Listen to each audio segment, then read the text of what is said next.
Bismillahirrahmanirrahim. Assalamualaikum warahmatullahi wabarakatuh. Mari sama-sama kita awali pertemuan kali ini dengan membaca basmalah. Bismillahirrahmanirrahim. Rabbi shrah li sadri wa yassir li amri wahlul 'uqdatam min lisani yafqahu qawli.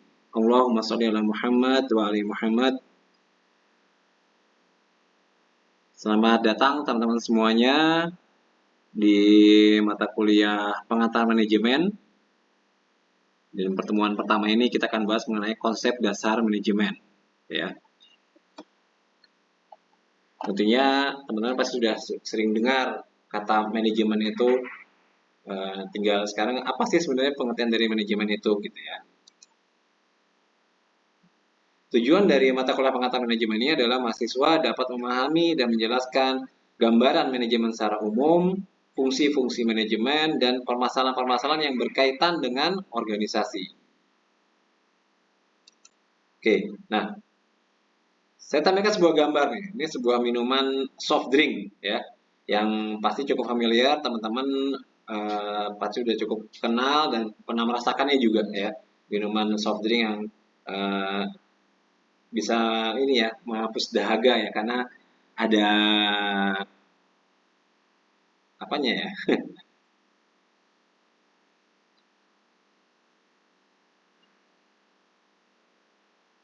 Minuman soft drink yang enak gitu ya. Nah, kenapa saya kasih gambaran ini? Oke, ini adalah minuman soft drink merek Coca-Cola ya.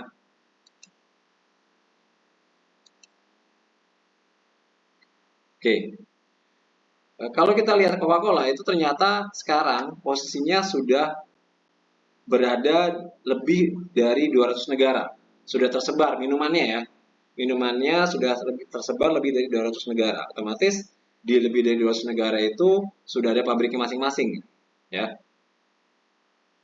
Dan Coca-Cola memproduksi lebih dari 3.500 jenis minuman, ya, yang berada dalam Coca-Cola Amatil ya nama grupnya ya. Jadi dia memproduksi lebih dari 3.500 jenis minuman. Kemudian Coca-Cola itu sendiri mempunyai sekitar 146.200 karyawan. Dan untuk partner botolnya itu ada sekitar 275. Nah, bagaimana seorang karyawan atau pengelola dari perusahaan Coca-Cola ini bisa memanage sekian banyak orang yang tersebar di sekian ratus negara gitu ya, lalu memproduksi sekian jenis minuman dengan partnernya, botol juga sekian ratus. Nah, itulah salah satu tugas atau fungsi dari seorang manajer. Ya. Nah, di sini di perusahaan Coca-Cola ini otomatis sudah disebut sebagai perusahaan multinasional. Bagaimana dia bisa menyikapi perbedaan budaya di tiap negara, ya. Toh dia bisa tetap diterima, gitu ya. Di Indonesia mungkin, terus nanti di Singapura, mungkin di negara Eropa seperti apa, di negara Amerika Latin seperti apa, gitu ya. Di beda benua udah mungkin budaya sudah beda. Namun bagaimana minuman Coca-Cola ini bisa tetap diterima? Bagaimana menyikapi perbedaan bahasa? Bagaimana menyikapi perbedaan peraturan pemerintah? Bagaimana menyikapi perbedaan mata uang dan lain-lain sebagainya. Nah, bagaimana cara menjalankan perusahaan yang multinasional? Inilah fungsi dari manajemen itu sendiri, ya.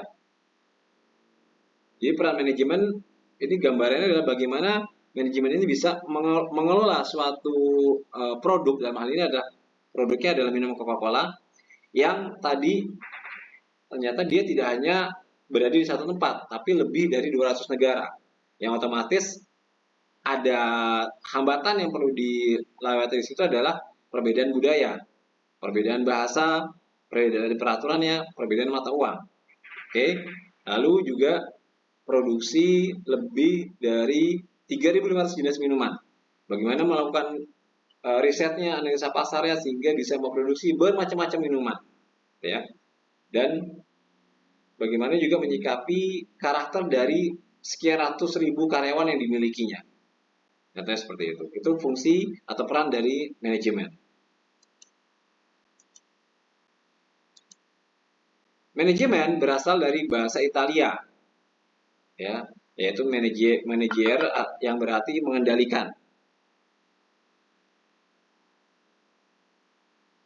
Manajemen ini sebagai suatu perpaduan antara seni dan ilmu, atau manajemen juga sebagai suatu proses, dan manajemen sebagai kolektivitas orang-orang yang melakukan aktivitas manajemen. Nah, kalau kita coba kaitkan ke gambar tadi terkait Coca-Cola, ini berarti adalah proses dan kolektivitas. Adanya proses membentuk suatu produk, memasarkan di berbagai negara, menyesuaikan dengan ada istiadat sekitar gitu ya. Dan dia nggak bisa kerja sendirian, dia harus kolektif. Baik sesama jajaran manajemennya juga terhadap pelaksana di bawahnya, yaitu staff-staffnya. Ya. Nah di situ manajemen butuh tidak hanya ilmu, tapi juga seni. Seni bagaimana bisa mempengaruhi orang. Ilmunya adalah ilmu bagaimana dia bisa berjualan misalkan. Ilmunya adalah bagaimana dia bisa melihat peluang pasar. Nah, makanya manajemen adalah perpaduan antara seni dan ilmu yang dilakukan dalam bentuk suatu proses dan dijalankan secara kolektif.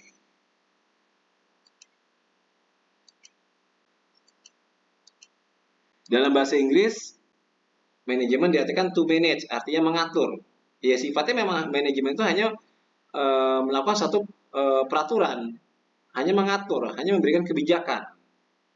Kalau tadi di Italia adalah manajer atau mengendalikan manajemen, kalau di bahasa Inggrisnya to manage atau manajemen adalah to manage adalah mengatur. Jadi kalau bisa kita simpulkan, manajemen adalah proses. Jadi suatu proses dari mulai perencanaan, pengorganisasian, pengarahan dan pengawasan anggota-anggota organisasi untuk mencapai tujuan organisasi. Ya.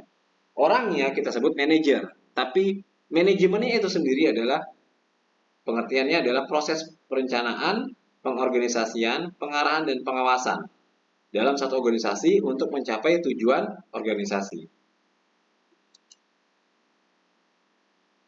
Nah, manajemen sebagai suatu ilmu, umumnya para manajer efektif mempergunakan pendekatan ilmiah dalam pembuatan keputusan, apalagi dengan berkembangnya peralatan komputer. Kita akui era sekarang ini ya, era sudah serba digital, era sudah serba teknologi ya, semuanya sudah semakin, ya kalau dibilang gampang, sudah semakin gampang, semakin fleksibel gitu ya. Semuanya serba menggunakan handphone sebagai tidak cuma alat komunikasi ternyata sekarang ini bisa untuk alat kerja ya. Ini kan suatu proses perubahan dari zamannya belum ada handphone, masih telepon biasa, telepon rumah sampai menjadi handphone gitu ya. Ini proses perubahan. Nah, sebagai manajer pun itu harus siap terhadap perubahan ini sendiri gitu ya. Manajemen harus siap menghadapi suatu perubahan. Nah, manajemen sebagai ilmu apa? Ya belajar ilmu dalam manajemen juga belajar menghadapi perubahan yang akan selalu dihadapi. Jadi selalu dinamis, tidak statis. Terutama dalam hal pengambilan keputusan ini, ya, ini menyesuaikan dengan kondisi yang ada. Dilihat kondisi yang ada, kondisi lingkungan yang memungkinkan sehingga keputusan pun diambil yang tepat. Otomatis dengan menyesuaikan tadi perkembangan tadi teknologi, gitu ya. Lalu manajemen sebagai seni.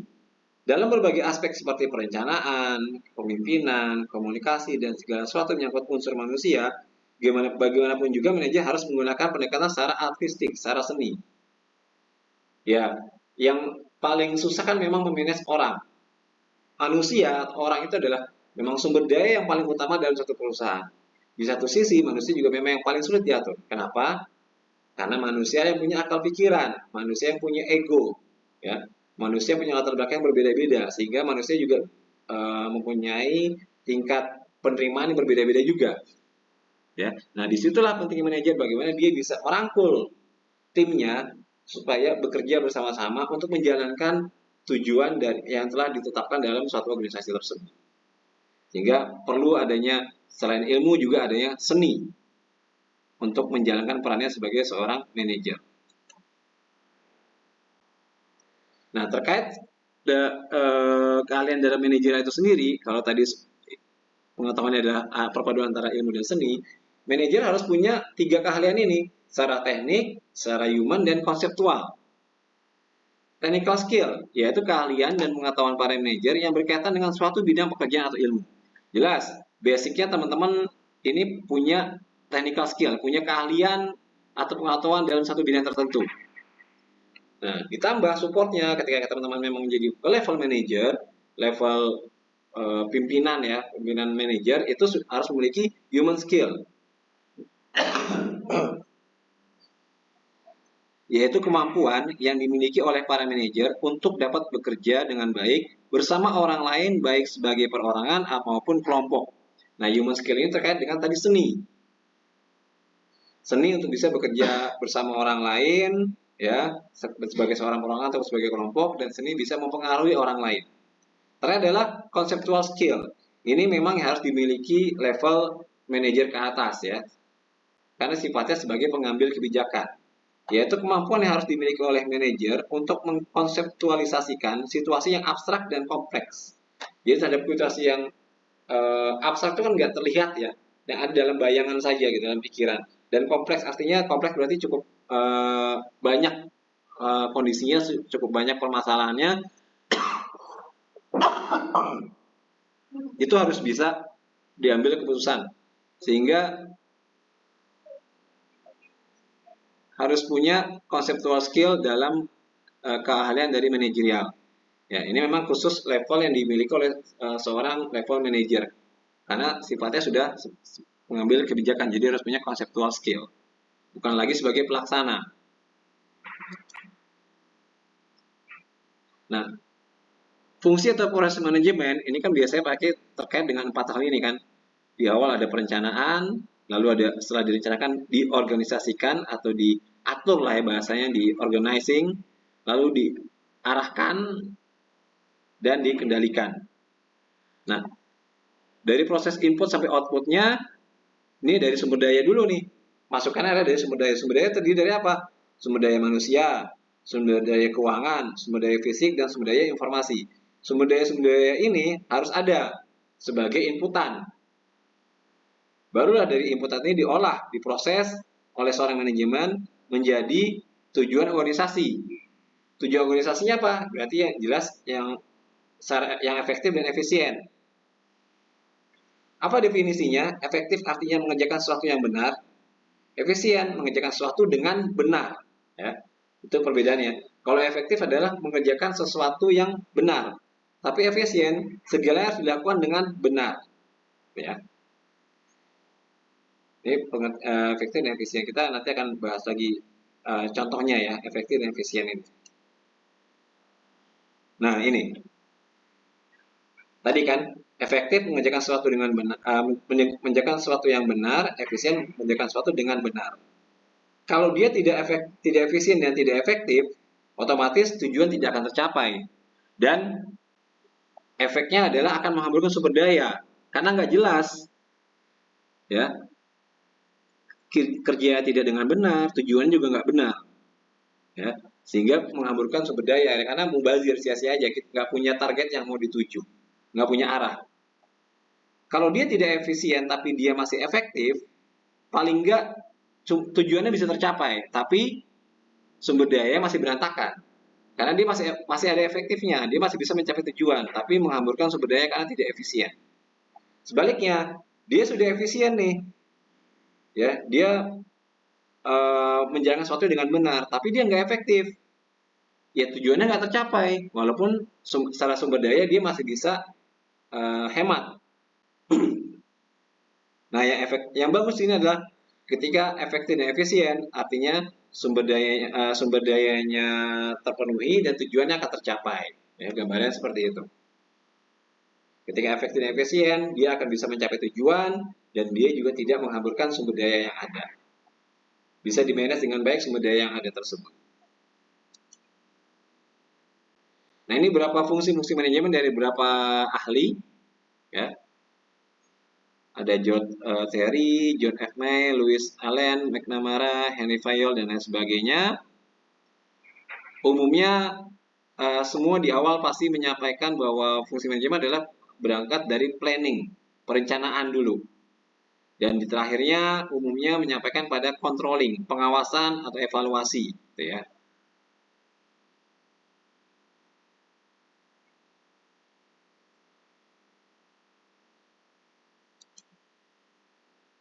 Nah, jadi bisa kita gambarkan fungsi manajemen pertama adalah planning, perencanaan, yaitu untuk pemilihan atau penetapan tujuan organisasi. Kita merencanakan untuk memilih atau fungsinya adalah untuk memilih atau menetapkan tujuan organisasi.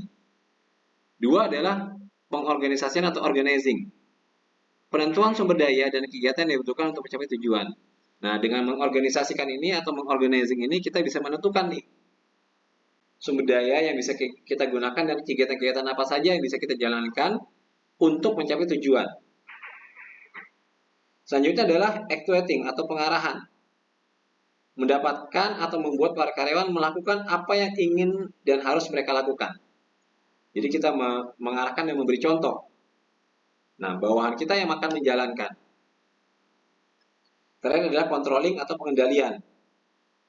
Penemuan dan penerapan cara dan peralatan untuk menjamin bahwa perencanaan telah dilaksanakan sesuai dengan yang telah ditetapkan. Jadi, proses pengendalian ini bisa merupakan proses evaluasi. Evaluasi ketika masih berjalan, biasanya kan prosesnya semesteran ya, jadi per 6 bulan dievaluasi, nanti 6 bulan terakhir juga dievaluasi lagi gitu ya. Hasilnya nanti tahun berikutnya bagaimana, apakah memang perlu ditingkatkan, perlu dipertahankan, atau ada yang perlu diperbaiki, atau memang harus dirubah sama sekali. Seperti itu.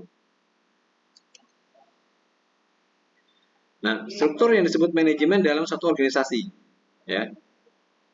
Kalau di level paling bawah ini jelas ini pasti para karyawan dan tenaga administratif sebagai pelaksana, tenaga pelaksana. Ini para staff ya, dan lain sebagainya.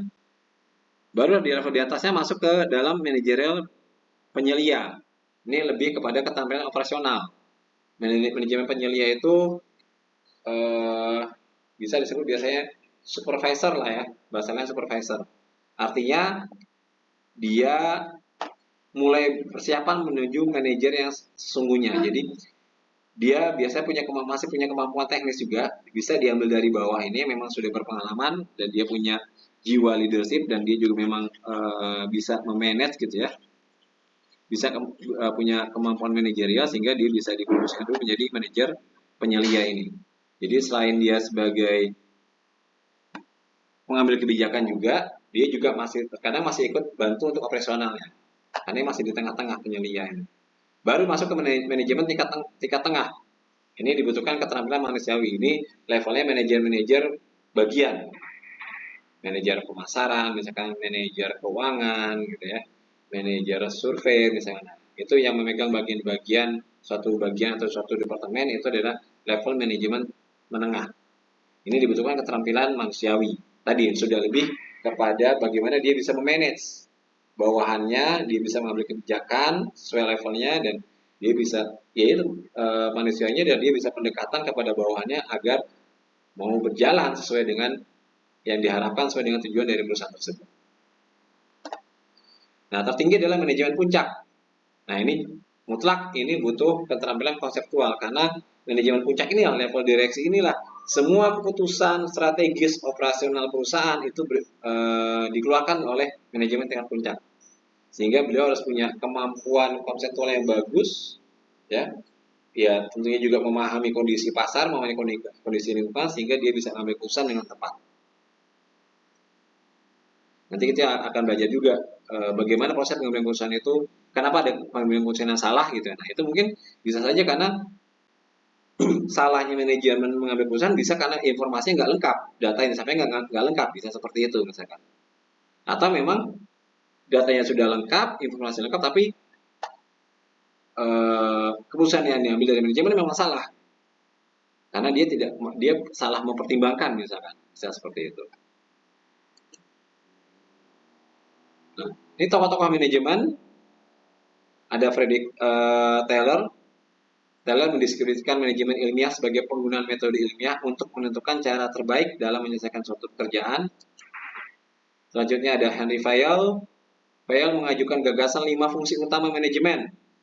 Di sini dia 5 gagasannya tentang fungsi manajemen dari merancang, mengorganisasi, memerintah, ya atau actuating tadi ya, mengkoordinasi dan terakhir mengendalikan. Tetap terakhir semua proses itu harus ada namanya controlling, proses evaluasi.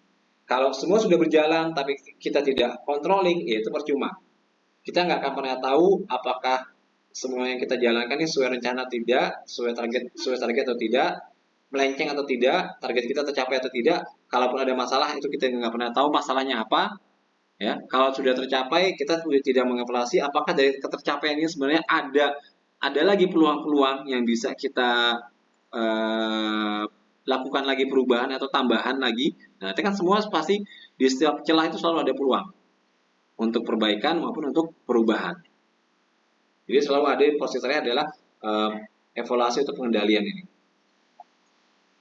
Selain itu, Henry Fayol juga menggagas 14 prinsip manajemen yang merupakan dasar-dasar dan nilai yang menjadi inti dari keberhasilan sebuah manajemen. Lalu ada Max Weber. Weber menggambarkan suatu tipe ideal organisasi yang disebut sebagai birokrasi. Bentuk organisasi yang dicirikan oleh pembagian kerja, hierarki yang jelas, peraturan dan ketetapan yang rinci, dan sejumlah hubungan impersonal. Namun, Weber menyadari bahwa bentuk birokrasi yang ideal ini tidak ada dalam realita. Ya, ini pasti ya. Dalam kondisi realnya, tidak ada yang namanya birokrasi yang ideal. Ya. Kita menyebut aturan birokrasi, iya. Tapi apakah itu ideal atau tidak, itu akan susah. Pasti akan ada di sini sempurna, ternyata di sininya kurang. Di pihak sininya sempurna, ternyata di bagian lainnya kurang sempurna. Akan terus seperti itu. Ya. Peter F. Drucker. Pada tahun 1946, Peter F. Drucker menerbitkan salah satu buku paling awal tentang konsep manajemen terapan, yaitu konsep korporasi. Atau konsep korporasi dalam arti konsep satu usaha ya, konsep satu perusahaan. Manajemen ilmiah dikembangkan lebih lanjut oleh pasangan suami istri Frank dan Lillian Gilbert, dan Peter Drucker sering disebut sebagai bapak ilmu manajemen. Nah, di zaman modern, tokoh-tokoh manajemennya pertama adalah Edward Deming, ini mulai tahun 1900-an. Deming berpendapat bahwa kebanyakan permasalahan dalam kualitas bukan berasal dari kesalahan pekerja, melainkan sistemnya. Deming menekankan pentingnya meningkatkan kualitas dengan mengajukan teori 5 langkah reaksi berantai, dan Deming berpendapat bila kualitas dapat ditingkatkan, biaya akan berkurang karena berkurangnya biaya perbaikan, sedikitnya kesalahan, minimnya penundaan, dan pemanfaatan lebih baik atas waktu dan material. Produktivitas meningkat, lalu pasar meningkat karena peningkatan kualitas dan penurunan harga, profitabilitas perusahaan meningkat sehingga dapat bertahan dalam bisnis, dan jumlah pekerja meningkat.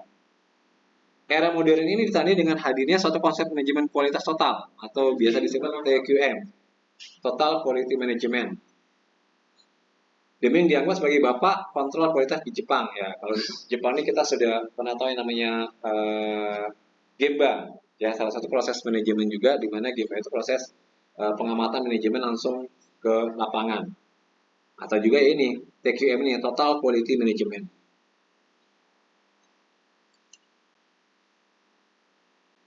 Sistem-sistem yang ada dalam manajemen. Pertama adalah paternalistic management, di mana setiap aktivitas organisasi selalu mengikuti jejak bapak, dianggapnya jadi bapak itu pimpinan itu dianggap dianggap sebagai seorang bapak. Jadi paternalistic. Ya namanya kalau misalnya anak sama bapak itu gimana sih? Ya apa perintah bapak kita jalani gitu ya. Itu namanya sistem paternalistic management. Lalu close management. Ini sifatnya tertutup. Keputusannya tanpa mengambil atau tanpa melibatkan partisipasi bawahan. Ketiga, open management ini terbuka, ya berarti lawan dari close management, melibatkan bawahan dan lebih mendekati kepada democratic management, memberikan kesempatan kepada bawahan untuk berdiskusi dalam pengambilan keputusan. Ini ada 4 sistem manajemen, ada paternalistic, ada close management, ada open management, dan ada democratic management. Yang semuanya pasti ada keuntungan dan kerugiannya gitu ya. Seperti kalau misalnya kayak di militer, ini pasti kan udah satu komando ya.